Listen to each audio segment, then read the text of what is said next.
Assalamualaikum warahmatullahi wabarakatuh. Kali ini saya akan menjelaskan tentang kebahasaan surat lamaran pekerjaan.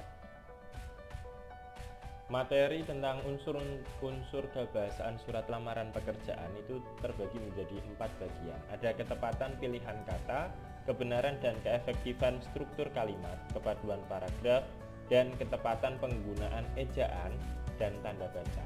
Nah, materi ini saya ambil dari buku Intan Pariwara kelas 12. Yang pertama, ketepatan pilihan kata.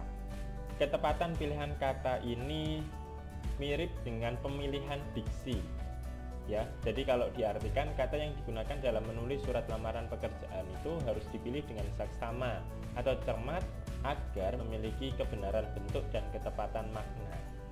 Nah, contohlah ketika kita akan menuliskan salam pembuka ada dengan hormat atau dengan salam, maka yang benar adalah dengan hormat di kotak warna ungu itu. Atau ketika kita akan menuliskan kalimat pembuka ya di kotak warna hijau, misalnya yang atas berdasarkan iklan yang dimuat pada harian Radar Bojonegoro, pada 7 Juni 2018, tentang pengumuman penerimaan karyawan baru di perusahaan yang Bapak atau Ibu pimpin, dan seterusnya.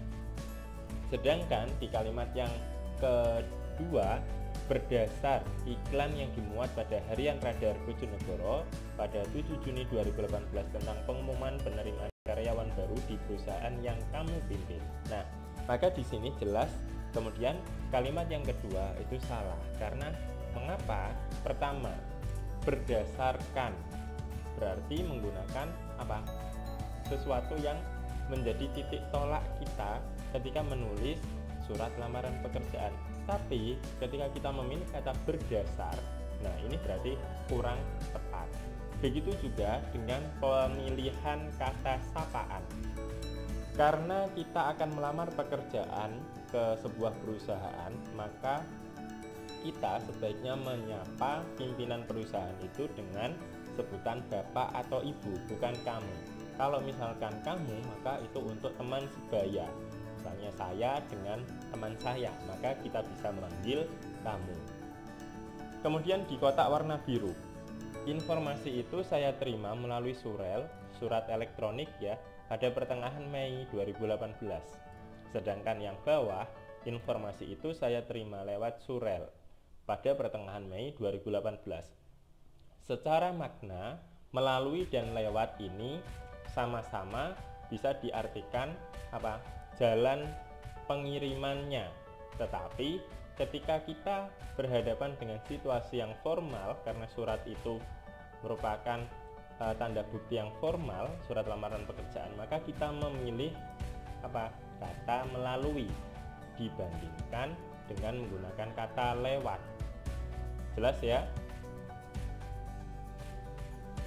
Kemudian yang kedua, kebenaran dan keefektifan struktur kalimat.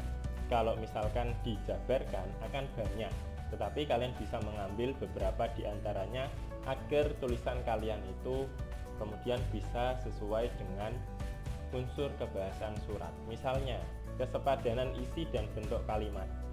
Informasi yang banyak atau kompleks harus dinyatakan dengan kalimat yang sepadan atau kompleks pula. Misalnya, kalian mengetahui informasi lowongan pekerjaan itu dari sebuah koran atau dari sebuah iklan, atau mungkin kalian tahu dari orang yang bekerja di perusahaan itu. Maka ketika kalian membuat kalimat pembuka di surat lamaran pekerjaan, juga jelaskan dari mana kalian tahu informasi lowongan surat itu. Mengapa kamu bisa kemudian akan melamar lowongan pekerjaan di perusahaan itu. Nah, itu kurang lebih penjelasan dari kesepadanan isi tadi, penjelasan itu. Kemudian yang kedua, minimal kalimat terdiri atas subjek dan predikat. Ingat, ketika kita membuat kalimat itu minimal ya terdiri atas subjek predikat. Misalnya,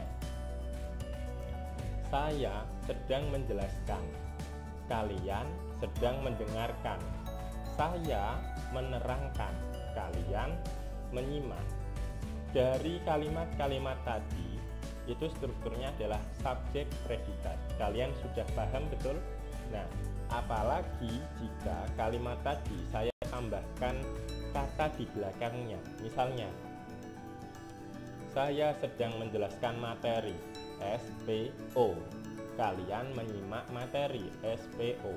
Ya, maka kalau misalnya strukturnya SP saja kalian sudah paham, apalagi ditambahkan objek atau ditambahkan keterangan atau ditambahkan pelengkap di belakang dari predikat, sehingga kalimat itu akan menjadi lengkap.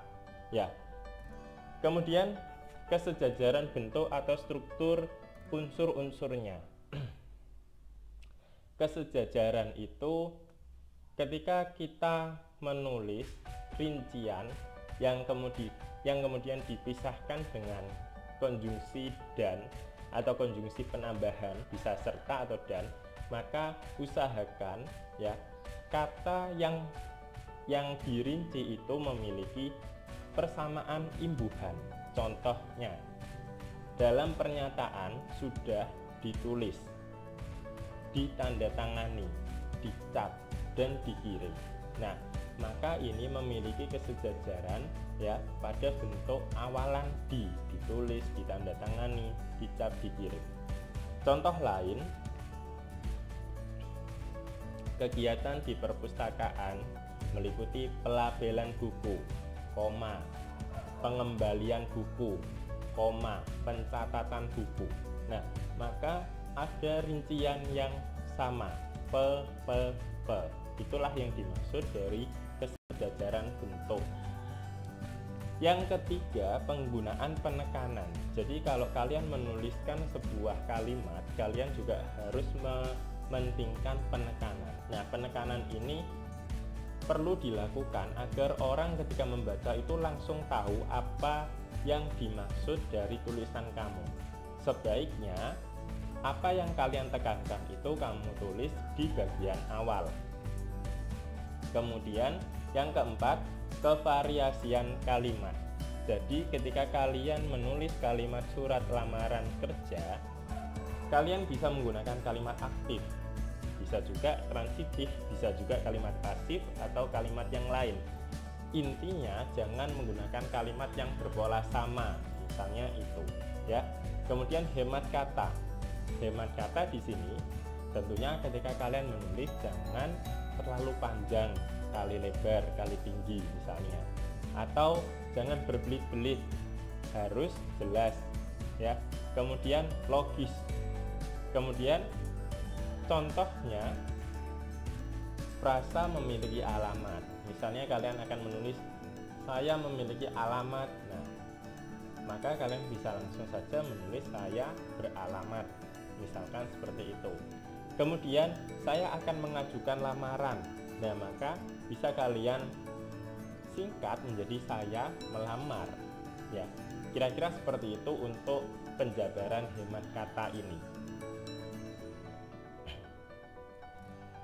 Kepaduan paragraf. Jadi ketika kalian menuliskan paragraf itu kan harus nyambung ya. Paragraf 1 dengan 2, 2 dengan 3, akhirnya satu kesatuan atau wacana tadi, 3 paragraf tadi itu kemudian saling berkait. Nah, itu yang dimaksud dari kepaduan paragraf. Sebuah paragraf harus memiliki kalimat utama dan kalimat penjelas. Kalimat yang digunakan untuk mendukung gagasan utama dapat dirangkai menggunakan konjungsi antar kalimat. Kita menuju contoh di kotak warna orange atau coklat ini.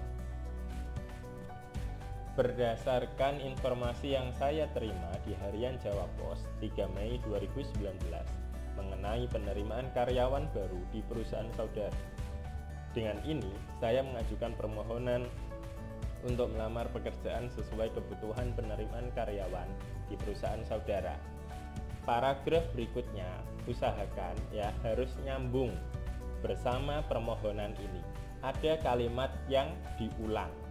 Di paragraf sebelumnya ada permohonan, di kalimat setelahnya atau di paragraf berikutnya ada permohonan. Artinya ini sudah menjadi paragraf yang padu. Kira-kira begitu. Contoh lain, kalian bisa juga menggunakan kata berdasarkan permohonan tersebut, ya misalnya itu, atau berkaitan dengan lowongan tersebut, berkaitan dengan permohonan tersebut. Nah, itu juga bisa kalian gunakan, tidak selalu seperti yang ada di contoh PowerPoint ini. Jelas ya? Yang terakhir, ketepatan penggunaan ejaan dan tanda baca.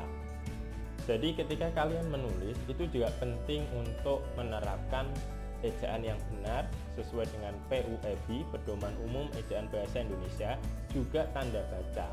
Nah, berkaitan dengan ejaan itu bisa dari penulisan kata, penulisan huruf kapital, huruf miring, pemenggalan kata, atau juga penulisan unsur serapan. Kalau kemudian kaitannya dengan tanda baca, ya berarti bisa dari tanda titik, titik koma, titik dua, tanda hubung, tanda pisah, tanda seru, tanda tanya, tanda kurung, garis miring, tanda elipsis, tanda titik, dan tanda apostrof. Nah, ini semua kalian bisa mencari, ya, belajar lebih lanjut di Pedoman Umum Ejaan Bahasa Indonesia.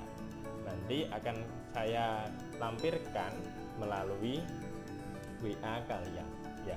Kira-kira seperti ini penjelasan dari unsur kebahasaan.